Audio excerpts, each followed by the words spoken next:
Am I the a-hole for destroying 3 generations of family relationships because they refuse to hold my sister accountable? As a seldom Redditor, I got totally excited after I wrote the original post, and when the box popped up asking me to cross-post, I forgot that was against the rules. I truly am sorry, mods. I hope you will allow me a little grace so that I may provide an update for everyone. I have rearranged this for clarity and ease of reading. There are updates. Hi, Reddit. Long-time lurker, first-time poster in this sub. I have changed some details to protect the innocent, but the core of this story is true, as I am currently living it. I, 45-year-old male, am embroiled in family drama that has been simmering for decades. About a week and a half ago, I was in a pretty bad car accident. I underwent spinal surgery and have been recovering nicely while on a wonderful cocktail of medically prescribed drugs.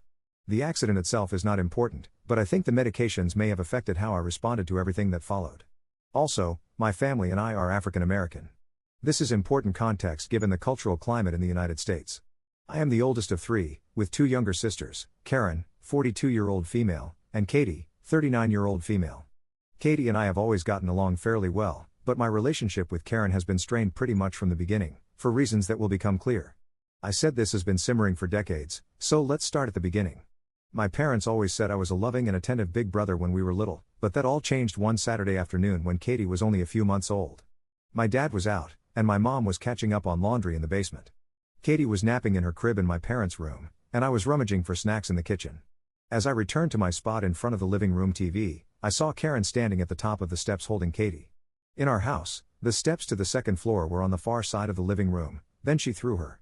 I did not think. I just reacted.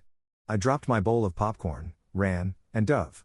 I must have had an angel on my side because that catch was immaculate. Yes, I know this sounds so cartoonishly evil that it is hard to believe. I would not believe it either if I had not lived it.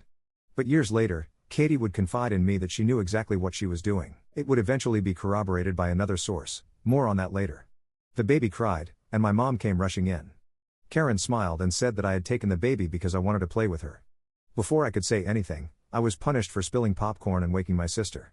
After that, most of my childhood memories seem fairly typical for someone who grew up in the 1980s and 1990s. I remember being kind of a jerky big brother at times, teasing Karen about her fashion choices. What stands out is that her responses were almost never proportionate. I thought this was how kids learned how to be human. She thought this was how kids learned how to shank. For example, I would make fun of her for getting a perm, and she would pull a knife on me. Yes, I do have a few physical scars from these encounters. She would demand that I drive her somewhere, I would say no, and then my tires would be flattened. I would be at baseball practice, and she would walk to the outfield fence and yell that my grandmother had died. This is actually how I learned of my paternal grandmother's passing. My parents always told me to stop antagonizing her. Or they would make excuses for her behavior, stress, sibling rivalry, medication side effects, traumatic head injury, and so on. I tried not to let it get to me and became more self-sufficient and distant. As a latchkey kid, I already had plenty of practice.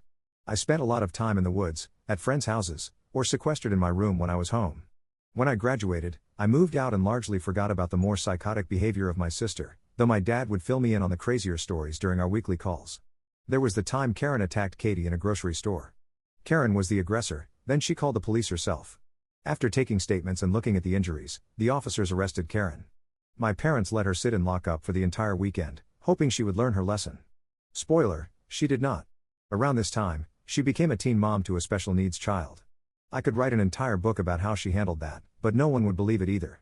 Suffice it to say, it did not lead to maturity. I was living 2 hours away at the time, so I do not know everything she was doing. What I was told is that she had a habit of dropping her child off with relatives and then disappearing for days at a time. Everyone in my family insists it was not drug-related. I honestly do not know. What I do know is that one day she and the baby's father showed up at my door with my nephew, barged inside, dropped the child, and ran off while my back was turned. Calls and texts were ignored. I should have called Child Protective Services, but my parents told me not to. They said if Karen did not come back by Monday morning, they would pick up my nephew. For 36 hours, I did my best to care for a nonverbal, special needs toddler.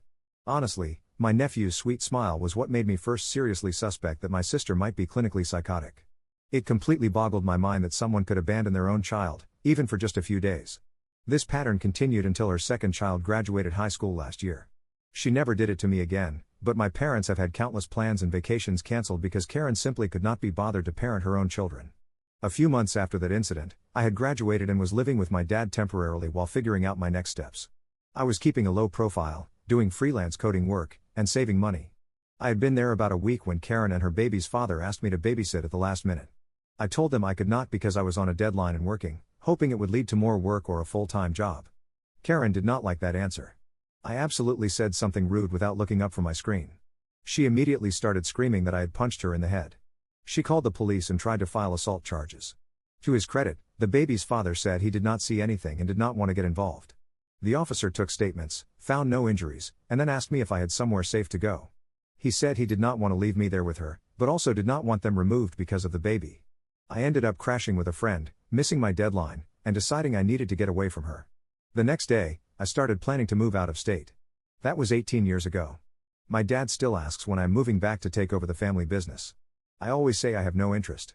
The truth is I would love to, but I do not want my sister anywhere near my life. There are many more examples of toxic behavior, rewriting history, co-opting other people's trauma, and weaponizing the police against family members. This is already long, so I will spare you the rest. Fast forward to recently. I am recovering from my accident at home, enjoying my prescribed narcotics and watching football, when my dad calls to complain about Karen. Apparently, she has been calling the police on him or his customers for trespassing every other day for 2 months. Karen and her baby's father, now husband, lost their house and have been living in a small one-bedroom apartment above the family store with their youngest, who just started college. My niece had the option to move into the spare bedroom at my parents' house but declined for reasons unknown. Not every time, but sometimes, when customers enter the store, Karen gets upset, starts yelling, and calls the police. My dad acted like this behavior was brand new. I snapped. I told him he could not be shocked or upset when he has spent 4 decades coddling her, making excuses, and refusing to force her to get help for her very obvious mental health issues. For context, my family has never shied away from mental health care. 30 years ago this week, my parents had me locked in a psychiatric ward for a week over a depressing doodle I drew in class. After observation and interviews with both me and my parents, individually and together, the doctors told me it was amazing I was as well adjusted as I was. Certified not crazy. My dad refused to hear any of it, then brought the issue to the family group chat. At that point, I said, screw it. I've got time. I laid out a timeline of everything Karen has done since childhood. I deliberately left out the worst things that could irreparably damage her relationship with her kids. Even when I am angry, I have been conditioned to protect her. I also included publicly available booking records and court documents to back up what I could, because evidence matters. My dad called me, stunned. While on the phone, he asked my mom about it. She confirmed everything, including Karen throwing Katie down the stairs. Apparently, she saw my diving catch and punished me anyway. I am probably not as livid about that as I should be. Katie texted me privately, thanking me for finally saying something. Karen went live and posted a bunch of fabricated nonsense about my father and me. I blocked her and told my family I was done. I set a boundary and asked them to respect it. I had been low contact for years, so going no contact was easy for me. All I asked was that they not share information about me, my wife, or our kids with Karen. Everyone agreed. Within 15 hours, my mom was trying to arrange a call to talk it out. Because she is my mom, I agreed to listen. Less than 15 seconds in, Karen was screaming her version of history again. When I calmly said our father never beat her or threw her down the stairs, she replied, "It doesn't matter if it actually happened. It's how I feel, and my feelings are valid." I told my mom I loved her and hung up. Back in the new family chat, without Karen, her husband, or her kids, my dad tried to downplay everything again. I told them I would no longer participate in my sister's delusions and that my boundary stood until she got professional help. I was done. Karen continued posting rambling rants, which I ignored. Then I found out my parents were trying to set up another conversation. I politely declined. They persisted until my wife stepped in and told them to leave me alone so I could recover. That finally worked. Then this morning, I woke up to a Facebook post from Katie discussing the drama and tagging both Karen and me, encouraging us to work it out. I untagged myself and restated my boundaries in the family chat. Several relatives began gaslighting me, saying I needed to be the bigger person and that this is just how she is. What broke me was my dad telling me I was obsessed with Karen and needed self-reflection to become a better person. I snapped. I told him I am the only one in this family who consistently takes responsibility for my actions. I am the only one who has done years of therapy to break the generational curse he helped create. That part felt justified. Then I gathered every receipt, every trauma, lie, and documented incident, put it into a neat little holiday e-card, and sent it to every close friend, relative, and extended family member, including my sweet 101-year-old grandmother. Now I worry I went too far. So, Reddit, am I the a-hole? Update 1. After making the original post on Tuesday, I fell asleep. When I woke up several hours later, the only people who had contacted me were a few of Katie's daughters, telling me they understood where I was coming from and that they love and support me. They are good eggs. I love them very much. I thought that maybe, just maybe, with all the receipts laid out in front of them, my parents and Karen would have a come to Jesus moment. I hoped they would recognize the errors of their ways and take the first steps toward fixing the abusive relationship they have built. I was wrong. My mother backtracked on everything she acknowledged on Sunday. I do not know if she truly feels that way or if she was bullied into compliance. At this point, it does not really matter. My dad posted in the family chat about how disappointing it was to learn all of this for the first time. I really wanted to scream, "You were there for half of it." Instead, I had a realization. Karen is his daughter. That is where she gets it from. They are both stubborn, are never wrong, and absolutely hate it when you can prove otherwise. They are both toxic. I love them both, but I am not going to subject myself to that. I responded in the group chat by saying, "I have nothing more to say on this matter. Please respect my boundary." Not even 30 seconds later, I received a text directly from my dad outside the family chat. It was a wall of text asking me to reconsider cutting Karen out of my life. It was deeply manipulative and completely ignored all of the issues I had called attention to. Before I could respond, my wife Amanda, 41-year-old female, took the phone from me and told me not to think about it. She then proceeded to write a double wall of text calling him out on his failures as a father, a husband, and a human being. She addressed his failure to protect Katie and me as children, his obliviousness to what was happening under his own roof, his constant enabling and encouragement of Karen's behavior, and made it clear that this was no longer just about Karen. Until he fixes himself, he will not have access to his grandchildren. He promptly announced, "I'm not going to read all of that." Amanda told him to have a Merry Christmas and not to bother contacting anyone here again until he is ready to behave like an adult. That was yesterday evening around 7-ish. Time has no meaning for me at the moment. He has not attempted to contact me since. Truly, Amanda is the hero of this story. Enduring my family's nonsense must have earned me enough karma points to meet her, and for that alone, it was worth it. That is where things stand now on Christmas Eve. I think Katie and I will be fine. I know she did not mean anything by her Facebook post. She was trying to be funny, because we have used dark humor to survive family drama since forever. I am going low contact with my mom until she shows me how she wants to move forward. I am no contact with both Karen and my dad. My niece told me Karen continues to go live to her 2 followers and post unhinged rants filled with baseless accusations. There is nothing I can do about that except ignore it. If I lived closer, I would file for a restraining order, because I know for a fact her state issued her a concealed carry permit and she always has a firearm on her. America, am I right? I keep my doors locked. I have cameras watching all entrances. My kids know not to answer the door for Aunt Karen. As for everyone on my Christmas card list, I honestly do not know if they are all quietly sipping tea and watching the drama unfold, or if they simply never opened them because it is 2025 and who even knew e-cards were still a thing. To the person who suggested I write all of this as a book with receipts and publish it for free online, I like where your head is at, but I would feel compelled to include all the dirty laundry. That would destroy my credibility. Karen used to watch Jerry Springer and Maury Povich every single day. It is as if she decided her life needed that level of drama constantly. The things she has done are so far-fetched that even I sometimes think there is no way they could have happened, despite knowing they absolutely did. Here is one example that is fresh in my mind because I brought it up with my dad as evidence of his enabling behavior. After Karen's special needs son was born, there was a question of paternity. She insisted the father was not the guy who lived down the street, but instead a grown man who lived across the country whom she ran off with for a few weeks during her senior year of high school. A DNA test proved he was not the father. Karen went on a tirade claiming he somehow cheated on the DNA test by sending his identical cousin to be swabbed in his place. Me, being a nerd, pointed out that if it were his cousin, the DNA test would still show a familial relationship. It did not. I also pointed out that the timeline did not line up and that she would have already been 3 months pregnant when she ran off with him. None of that mattered. My evil muppet of a sister convinced our father to drive her across the country to confront this man and his parents. They drove together for multiple days, across multiple states, and showed up at the front door of a man who a DNA test had already proven was not the father of her child. My dad always said that he was the voice of reason and stopped things from escalating further, but the fact that he went along with it at all is completely unhinged.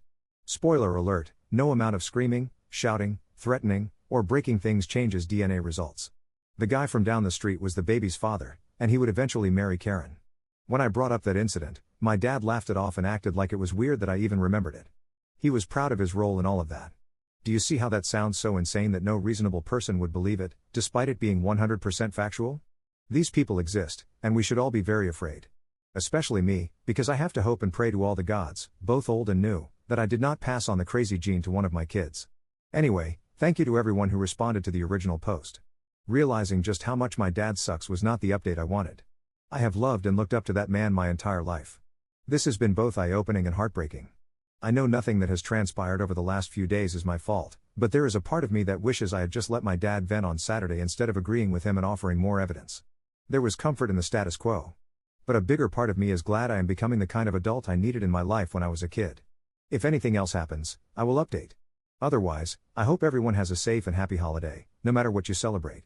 Final update, I had a very brief text exchange with my dad on Christmas morning. He reiterated that he did not know about many of the issues that happened between Karen and me. I had to admit that this is probably true, and at least partially my fault. I experienced an unrelated childhood trauma when I was 7 or 8. Unrelated in the sense that it was not caused by anyone in my family, though it became semi-related years later when Karen began claiming that it had happened to her and not me. Co-opting trauma is gross. It took a few years, moving to a new neighborhood, and an episode of America's Most Wanted where John Walsh pleaded with kids to tell a trusted adult if something bad had happened to them. After seeing that episode, I told my mom in great detail what had happened to me. As far as I know, nothing was done after that. I do not know if she told my dad or if she decided that since the danger had passed, it could be ignored. What I do know is that she never talked to me about it again. That silence felt like a second betrayal. I decided at that point that I was on my own when it came to dealing with the things that happened to me. I have dealt with this in therapy but have not addressed it with my parents yet. Combine that with my dad being at work most of the time, and I never told him about many of the things Karen did to me. I never told him any of it. So when he said he did not know, I acknowledged that he was likely right. Because it was Christmas, I wanted to keep the exchange cordial. I did call him out for his role in starting everything with Karen over the past week, for keeping it going, and for acting like a child when he realized he was talking to Amanda instead of me. He acknowledged that, but still did not apologize. I told him that he, my mother, and I will need to have a conversation at some point when I am feeling better. That is where we left it for now. Sorry, it is not much of an update. It will probably be a few weeks before I have more to share. When we do talk, I plan to bring up everything. That includes the trust issues I developed because of my mom's response when I told her what happened to me, the things Karen did to me over the years, and the harm Karen has caused to our family and to others. I will update again once that conversation happens and let you know what the fallout looks like.